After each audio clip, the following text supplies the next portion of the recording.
Ahoy, ahoy! So this is one people have asked for a while, as well as a roster duster on Street Fighter. I'll get to that one eventually, but for now, this is the Waifu tier list. This one should have been Dynasty Warriors, because I'm pretty sure I did record it, but the audio didn't record, so I'm trying to distance myself from those so I can just forget what I put down, so that I can basically do it again. Yeah, so I got the new field, Conflicted, which is new to this series. It was in the Dynasty Warriors episode, which is the main reason I'm bringing that up. Because there is a difference between Conflicted and Don't Care. You know, there's some characters where like I won't call them good or bad, and sometimes it depends on which particular sub-series they appear in. So just in case I feel conflicted about a certain character, they can go in there. I actually really like this particular tier list with its style, with the names and everything. It's really nice and clear, and this was done by Finu. Damn guys, pick a name that's really easy to pronounce so people who want to credit you don't look like twats. Got him. So, I looked at the other waifu tier list. One of them had a character where it's just the Street Fighter website art, like in full body, so I have no idea who it was. And there was one where, for some reason, half the images, even like Chun-Li, were just blurry. And at first I thought, oh, it's like the low quality version for it loads up like the full proper image. No, that's just how it was. Like, why? Then you got this Chad over here just coming in with this great looking one. Credit definitely where credit's due. So, let's kick things off with, let's say, the most divisive Street Fighter character, Ingrid. I really don't get what the critique is with her. I think because she's so overpowered, I guess that's the issue people have with her. I wonder if people would like Ingrid if they brought her back as the final boss of Street Fighter 6. Like, she's like, oh, I'm going to intervene on this bullshit. Maybe tie it into that trash Rose story from Street Fighter 5 where it's like, oh, she's going to pull an MK9 Raiden and go back to Street Fighter Alpha. I pray they don't do that, but what if Ingrid's like, yeah, I'm part of this plot because I'm basically Kronika. Yeah, I genuinely do not care about Ingrid at all. I mean, I've never even played a game she was in. Well, okay, I played Street Fighter Cross Tekken, which she wasn't in, even though she's apparently like responsible for that game's plot. So she could have been the final boss for that. Could have absorbed the powers of Akuma and Ogre. That would have been funny. Now, I do need to make it clear up front, actually, that I'm not that familiar with some of these characters. Like, I know fuck all about Maki. I mean, I know what her deal is, I know where she's from, but I've not experienced her character. It was like the only Street Fighter game she was in was like, what was it, like Alpha 3 on the GBA? like how am I supposed to... it is a shame that the only dolls we've got are Junie, Julie, DeCapre, and Cammy, and we don't have the others who are in Street Fighter 5 story mode. I do think they should try bringing back some of the dolls as actual characters, especially now that the whole brainwashing thing is over. Like, it could be cool to see one of them, or a few of them, join up with Cammy. Or how about you took the one who is like T-Hawk's girlfriend or wife and make her like fight somewhere between that and Cammy's fighting style? That'd be cool. But yeah, let's say DeCapre, don't care. I think a lot of people would put it down in like bad or fucking trash because the context of Street Fighter 4, Ultra Street Fighter 4, the final version, we're bringing in all the characters who were not in Street Fighter 4 but were in Street Fighter Cross Tekken, so we're going to bring those over. It's like, okay, that's cool, but there's one extra character that we're going to announce later, and 6 months later they announce that it's basically just a Cammy clone. Like, wow, guys, fucking really now? And so I think what everyone wanted was fucking Asura from Asura's Wrath, because that Street Fighter crossover that was in that. Yeah, Junie and Julie unfortunately have to go in Don't Care. Yeah, how is it that it started off with the Don't Cares? I'm going to put the best girl up there. I don't know why, I just always liked Makoto. I'm really hoping she gets to come back in Street Fighter 6. Because she's not in 5, and that makes 5 objectively worse than 4. If you disagree, then fuck you. I don't care. But yeah, they should bring her back, especially because she's part of like the whole next generation thing. I feel like if the roster of 6 doesn't have more Street Fighter 3 characters than Street Fighter 2, then they're doing it wrong. I've always quite liked Ibuki. I don't know if I'd put her in top tier though.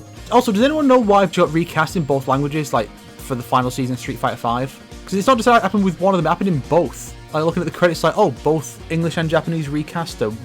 Why? I put her in top tier for now, but I'm going to try and limit top tier to 3 characters, so she's low top tier. If I need to make room for someone, she'll be going down to good. I think the main reason I like her is just because I really like the performance by her English voice actor. I think her name's Kat Steele. She was also great in, I think it was Voices of Gaming, this YouTube channel where they'd get a bunch of voice actors from fighting games, have them play the games as their characters, and she was fucking hilarious in that. But now she's voiced by Christina V, which is a good choice as a replacement. We'll have to see how she can continue the role into Street Fighter 6. Like, Chun-Li's good, but she's always felt a little bland to me, you know? It's one of those unfortunate things. When you have characters who are the icons of the series, like her and Ryu, or characters like Mario and Peach and that, it's very easy for them to be not that interesting, and then to have like the characters surrounding them be way more interesting. Like, you know, like how Luigi is more interesting than Mario, and Daisy is more interesting than Peach. It's like Cammy's more interesting than Chun-Li. But even then, how much more interesting is she compared to Chun-Li? I don't think you can justify putting her in top tier just because I'm trying to keep top tier down to 3. But Cammy, I say, is high, good tier. I'll try and put another couple in quickly. Don't care about Falk. Yeah, Akira's fine. I don't have a particular problem with her. Again, it's a case of limited exposure because we're not that familiar with the character. I know her deal in Rival Schools and Street Fighter V, but I feel like she's not really had enough appearances to really leave that much of an impression beyond like the basic aesthetic of a punch girl on a motorbike. Like, if you like Makoto from, not this one, the one from Persona 5, you'll like her a lot because she's practically the same character. Like, if Makoto took the stick out of her ass, she would be Akira. I feel bad. It feels like I'm forcing the episode with how many of these characters are going in don't care, because it feels like I'm dissing the series, and I'm not trying to. I just don't care about Rose. I don't even know if any of these characters are going to go in bad, to be honest. Well, Colleen is evil, so she's an evil manipulator working for the Illuminati, so I guess she can go there. Time for the controversial one. Because one where it's like, you know, people are going to look at this and go, does this character really deserve to be here?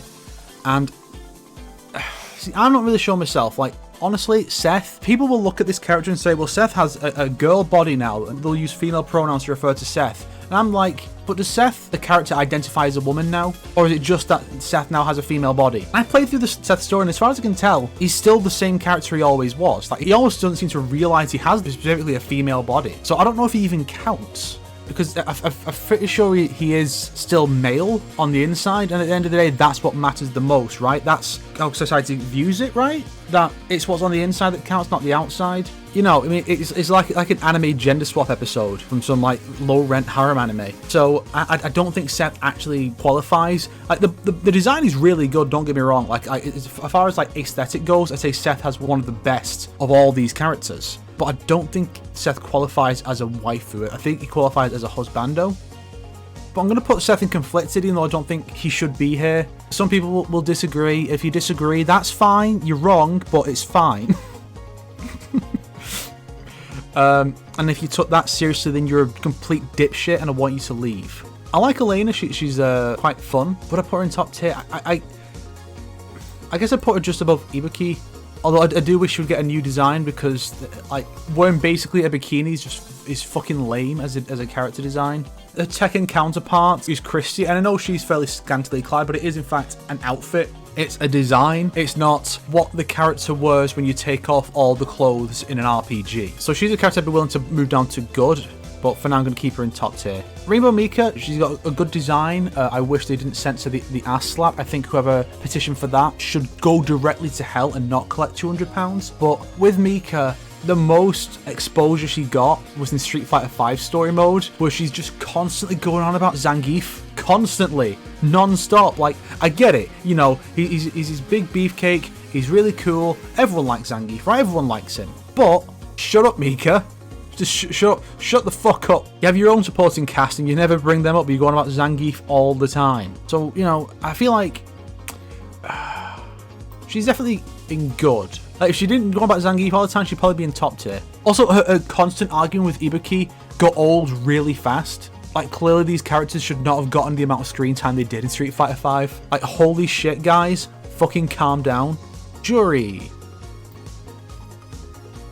She goes in like the upper echelon of top tier. I think it was because of Street Fighter Cross Tekken, where she was like kind of my main. I didn't play a ton of that game beyond the, you know, just playing through the character story mode.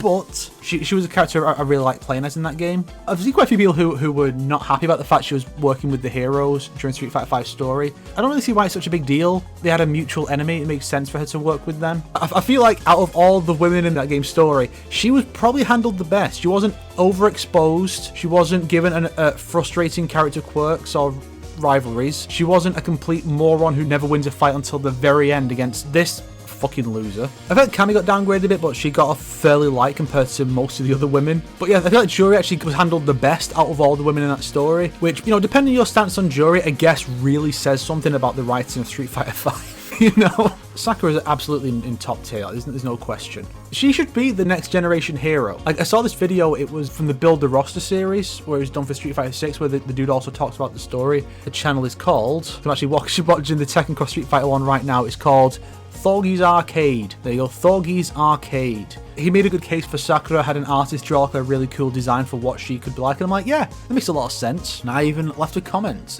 showing how I would approach the tutorial mode for that game. Go check that out. Fucking I'm a hack, I know. So, I'm going to come back to the top tier in a bit and decide who should be moved down to good. During Sakura, I'm not going anywhere, I would say. Karin. So I've gone on record with Street Fighter 5, the Wasted Potential episode, and here, I mean, the Wasted Potential episode that had an article written about it on fucking Event Hubs. Like, what? What? That happened? What? Between that and this video just like a couple minutes ago, I was like, yeah, Karin was overexposed in Street Fighter 5 story. Yeah, I stand by that. So on the one hand, that's kind of bad. But in terms of personality, she's fine. I mean, I've seen what this exact character can be like when she's written like an obnoxious twat. Her name is Lily from Tekken, and I've gone on record there saying that I dislike how that was handled. So I would say that I'm kind of conflicted. I don't care too much for her character. I like her friendship with Sakura, the fact that it is a friendship and not just her forcing her way into Sakura's life constantly and just disrupting it and stopping her from being part of the main plot just by having connections to the main characters. She could definitely have been worse, but she's kind of impressive for what started out as a fairly one-note OC character from a fucking manga spin-off for Sakura. I feel like she would be in good if she wasn't given so much focus in Street Fighter 5. Like I said in the Wasted Potential, she should have been hosting a tournament, not the leader of the anti-Shadaloo faction. Like, what the fuck? Who wrote this shit? C. Viper is literally a MILF, right? She's not that old. She's like, I think she's like maybe in her 30s. In fighting game terms, at least in Japanese fighting game terms, that's like ancient for a woman. In Japanese fighting games, men can just live into their hundreds and still be competent fighters, whereas women basically like turn to dust when they hit 30. So it's kind of impressive that we have a character who actually has a child. Off the top of my head, I'm not sure if she gave birth or adopted the child. No, she's not like Chun-Li, who was like meant to be pushing 40 and has a child, but oh no, she has to adopt the child. She couldn't possibly give birth to one. I'm gonna put her in top for now. I feel like she'd have a higher, more of a shot if she was in Street Fighter 5 story mode, because she only has a couple of cameos in Street Fighter 5 overall and doesn't really do anything. It was nice to see her, I guess, but of course you also have to look at it as, well, what if she had a bigger role and been part of the actual story mode? What would they have fucking done to her? Not with her, to her, because we have plenty of examples of them doing things to the characters. I think I'm dragging this on too long, so let's get going. I've never really cared for Poison. I honestly feel like if not for the infamy of the whole debate between whether Poison is a cross-dresser or trans, I feel like no one would care about this character. I feel like Poison would have just stayed as like Victory Animation exclusive character for Hugo, and that's it. Maybe would have made it in Street Fighter 5 in place of like Abigail, maybe, but I just don't really care for the character. I feel like out of all the characters to put in Don't Care, this is probably the most controversial, because I know Poison has a lot of fans, whereas these characters are like negative fans, zero fans, bordering on negative. Maybe a few because of like the Udon comics, zero fans, fair few fans, I guess. But then it's like Poison, it's like most people would probably put Poison up in like best girl or top tier, but I just can't. Laura.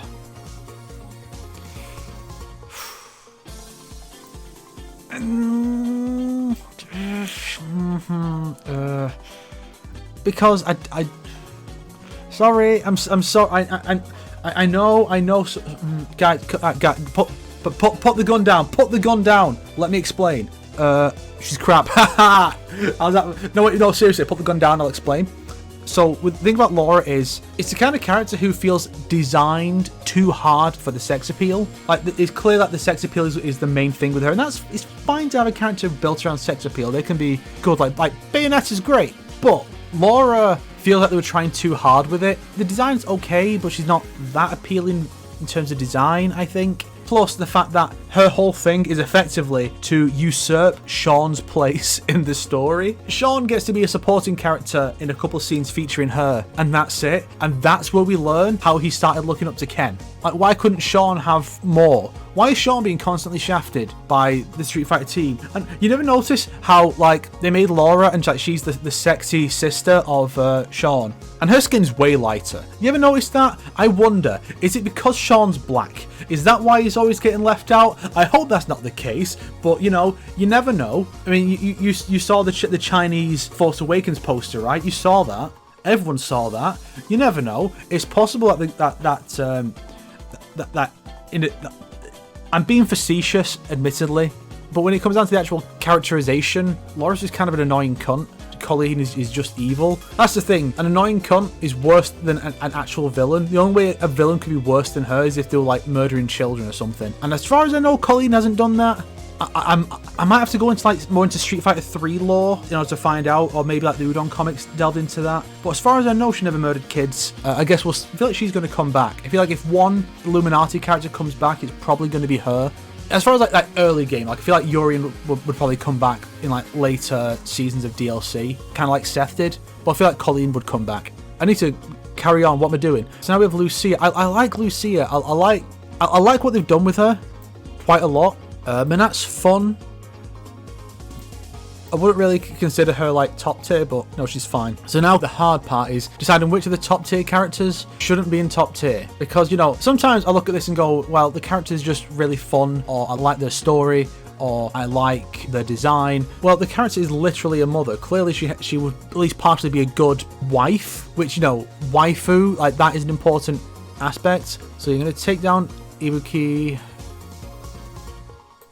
I'm going to take out Elena, which leaves us with these three. So like I said, Juri and Sakura are not going anywhere. Those two are great. So it's between Sea Viper and Lucia. So it's between the woman who is a mother and therefore likely make a good wife, or Cop Girl, which is a great aesthetic. Sure about real cops. Real cops are irrelevant to the fiction.